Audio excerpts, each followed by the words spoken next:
आप घर की छतों का इस्तेमाल धूप सेकने, कपड़े सुखाने और फुर्सत के लम्हे बिताने के लिए करते हैं, लेकिन कुछ भाईजान छतों पर एक अलग तरह की टूल किट बनाने में लगे हुए हैं। भाईजान के लिए छत दंगों का लॉन्च पैड बन चुकी है, जहां पत्थर इकट्ठा करके रखे जाते हैं।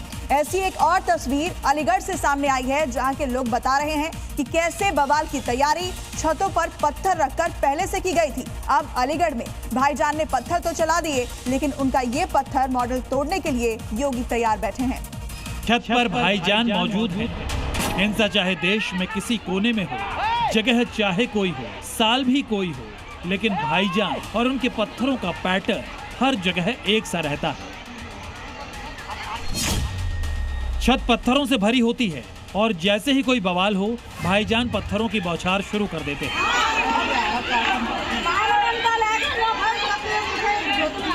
अक्सर मियां भाई की ये पत्थर हिंदुओं के लिए उठा करते थे, जहां दंगे के वक्त भाईजान अपने फेवरेट हथियार का इस्तेमाल कर हिंदुओं के अलावा पुलिस पर हमला बोल देते थे। लेकिन इस बार भाईजान के हाथ खुद अपनी ही लगाई आग में जल गए। जहां अलीगढ़ में एक दूसरे पर ही भाईजान ने पत्थर बरसा दिए। ईंट इन्होंने पहले से इंतजाम कर रखा था, उसके बाद उन्होंने पथराव करा था, पहले से इंतजाम कर रखा था। छत पर 1, 2, 3, 4 नहीं 5 से ज्यादा पत्थरबाज एक साथ इकट्ठा हुए हैं और पत्थरों की बौछार कर रहे हैं। तो वहीं दूसरी तरफ भी पत्थरों से ही जवाब दिया जा रहा है। तस्वीरें अलीगढ़ की हैं, जहां बच्चों के बीच हुआ विवाद बहुत बड़ा हो गया। दोनों परिवारों के बीच पत्थर चलाए गए, मारपीट हुई और लाठी डंडे भी चले और इस पत्थरबाजी से 6 लोग घायल भी हो गए।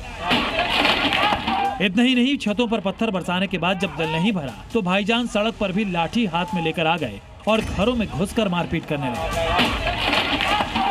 छतों पे जिस तरीके से वहाँ पर पत्थर रखा हुआ है, ईंट रखी हुई है और उन ईंटों से ही यहाँ एक दूसरे के ऊपर यहाँ पर फेंका गया, वार हुआ था। जिस तरीके से यहाँ पर चारों तरफ ईंट पड़ी हुई है, उससे समझ में आता है कि किस तरीके से यहाँ पर लड़ाई हुई थी, किस तरीके से यहाँ पर पत्थर फेंका गया था, एक दूसरे के ऊपर यहाँ पर पत्थर फेंका गया था। और इन छतों पर भी आप देख सकते हैं कि जहाँ पर चारों तरफ ये पत्थर रखे हुए हैं।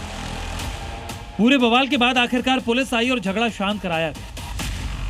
उन्होंने पहले से ही इंतजाम कर रखा था, उसके बाद उन्होंने पथराव करा था, पहले से ही इंतजाम कर रखा था। प्लानिंग थी इनकी, तो ईंट ये लोग सजा कर रखी थी। इन्होंने ईंट पहले से ही मंगा कर रख रखी थी। कर रहे हैं जब ईंट पत्थर ऊपर रख रखे मकान पे, तो तैयारी है झगड़े की।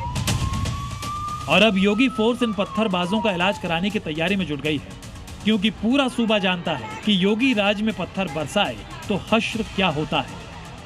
हम सब जानते हैं दंगाई कौन है और उनको उसके भाषा में जवाब देना भी जानते हैं। अलीगढ़ में तो भाईजान का ये बवाल शांत हो गया, लेकिन इसमें सवाल ये नहीं कि पत्थर फेंके गए, बल्कि सवाल ये है कि ये पत्थर आए तो आए कहां से। क्या अब छतों पर पत्थर प्लानिंग के तहत रखे जाते हैं कि बवाल हो और उसका इस्तेमाल किया जा सके? क्या भाईजान के लिए छतें हिंसा का प्लेटफॉर्म बन चुकी हैं? और क्या दंगाइयों के दंगा वाले प्लान का अड्डा घरों की छतें बन चुकी हैं? अब जबकि ये छत वाला पैटर्न लगातार बढ़ता जा रहा है, तो बारी इसके इलाज की है, जिसकी तैयारी योगी फोर्स कर चुकी है। ब्यूरो रिपोर्ट, जी मीडिया।